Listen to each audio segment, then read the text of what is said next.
بسم اللہ الرحمن الرحیم۔ ایک مفتی سمر عباس صاحب ہیں، ان کا کلپ ایک میری نظروں سے گزرا ہے، جس میں وہ کسی محفل پہ ہیں اور وہ لوگوں سے کہہ رہے ہیں کہ میں اتنے سے پیسوں میں محفل کے لیے نہیں آتا، تو میں نے جہاں جانا ہے وہ اتنے پیسے ہیں میرے، اور وہ ساتھ وہ بچے کو کہہ رہے ہیں کہ پیسے پورے ہونے چاہیے، تھوک لا کے گن لیں۔ تو یہ تھوک لگا کے جو وہ پیسے گنوا رہے ہیں، اور پھر وہ کہہ رہا ہے کہ نہیں وہ کم نہیں ہیں، وہ زیادہ ہی ہیں، تو پھر وہ اسے شاباش دے رہے ہیں، اور وہ کہتے ہیں اگر کم ہوئے تو میں اتنے لمحہ پا لینا۔ میں بتھیرا آخیا، وہ کہندا نہیں جی اسی پورا کران گے جناب، ہے کوئی گل نہیں ہے، اللہ انہوں خوش رکھے جناب۔ وہ کئی فون کر کے پانی چی بیٹھ حضور 30,000 لے لیں، میں کہ تو اتوں نیڑے نوں کدھر چل سکدا، سانوں 7 گھنٹے گڈی نوں تانوں شرم نہیں آؤندی؟ جڑا انج کردا انہوں میں کہہ رہا خدا دا نام منیا کرو، اگلے بندے دا حق بھی پورا کریا کرو، سمجھ آ رہی ہے؟ لیکن اس جوان نے اللہ انہوں خیر و برکت عطا فرمائے، انہیں ہے کتھے وہ جوان ایتھے ہی ہے، گننا چنگی طرح نے تو میں لمحہ پا لینا ہی اوتھے ہی، آہو ہو گئے نے،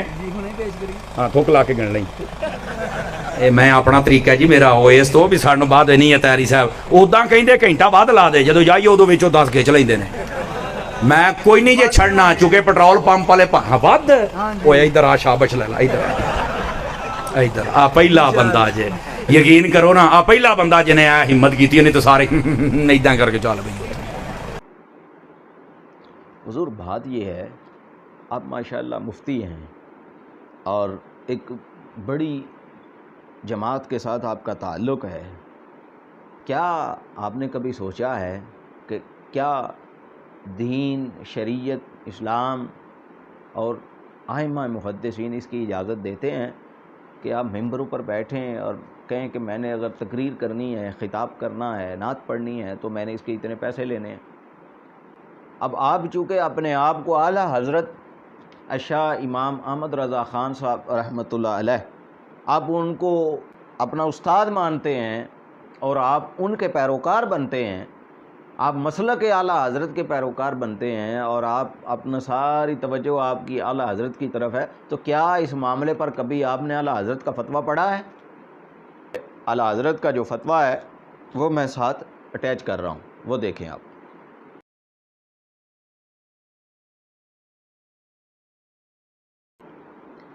اعلیٰ حضرت امام احمد رضا خان صاحب، انہوں نے کئی جگہ پر، یہ ایک حوالہ آپ کو دیا ہے، کئی حوالہ جات ہیں اور کئی جگہوں پر، کئی کتابوں میں انہوں نے اس چیز کو حرام قرار دیا ہے کہ مانگ کر، زبان سے کہہ کر پیسے لینا اور پیسے مانگ کر جا کے نعت پڑھنا یا تقریر کرنا، بیان کرنا، یہ حرام ہے، آپ ایسا نہیں کر سکتے۔ تو بھائی ہماری تو بات آپ نے ماننی کوئی نہیں، ہمیں تو آپ کی زبان کا بھی علم ہے کہ آپ کی ماشاءاللہ زبان بہت اچھی ہے اور آپ کی گفتگو بہت اچھی ہے، اور آپ یہ کتا بلا کھوتا وغیرہ، آپ یہ تو معمولی سے پھول ہیں جو آپ کی زبان سے جڑتے ہیں، اور ہم نے تو آپ کی زبان اس سے زیادہ اچھی سنی ہوئی ہے، اس سے زیادہ خوشگوار زبان آپ کی سنی ہوئی ہے، اس سے زیادہ خوشبودار گفتگو ہم آپ کی سوشل میڈیا پہ سنتے رہتے ہیں، اور سوائے گلے پھاڑنے کے آپ کے پاس علم نام کی کوئی چیز ہے نہیں۔ کبھی آپ وہ بے تکی سی دلیلیں دے کے تو آپ 40واں ثابت کرتے ہیں، کبھی بے تکی دلیلیں دے کے آپ 11ویں ثابت کر رہے ہیں، آپ بجائے کہ دین کا فائدہ کریں الٹا آپ دین کو نقصان پہنچا رہے ہیں۔ کچھ خدا کا خوف کریں، یہ دین کو بکاؤ مال نہ بنائیں، چند ٹگوں کے لیے یہ دین کی خدمت نہ کریں۔ آپ اب تقریر کرتے ہیں اور ساتھ یہ بھی کہتے ہیں میں دین کی خدمت کرتا ہوں، آپ نے جو دین کی خدمت کی منہ سے اس کا معاوضہ مانگ لیا، پیسے لے لیے،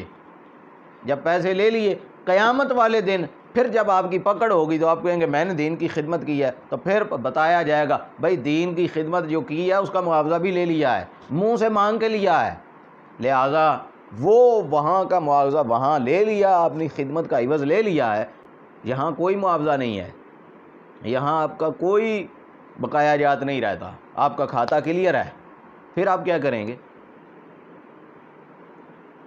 آپ کی زبان ماشاءاللہ اتنی پیاری ہے، آپ کی گفتگو اتنی پیاری ہے،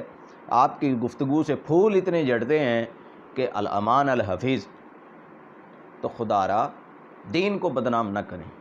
دین کا نقصان نہ کریں۔ اگر آپ کی ذات سے دین کو فائدہ نہیں نہ پہنچتا تو کم از کم اتنا ضرور رکھیں کہ آپ کی ذات سے دین کو نقصان بھی نہ پہنچے۔ جس کے پاس بھی آپ نے جانا ہے کسی نہ کسی نے آپ کو کرایہ تو دے کے بھیجنا ہے۔ کوئی شخص بھی ایسا نہیں ہے کہ جس میں اتنی حمیت اور غیرت نہ ہو کہ آپ اس کے پاس کچھ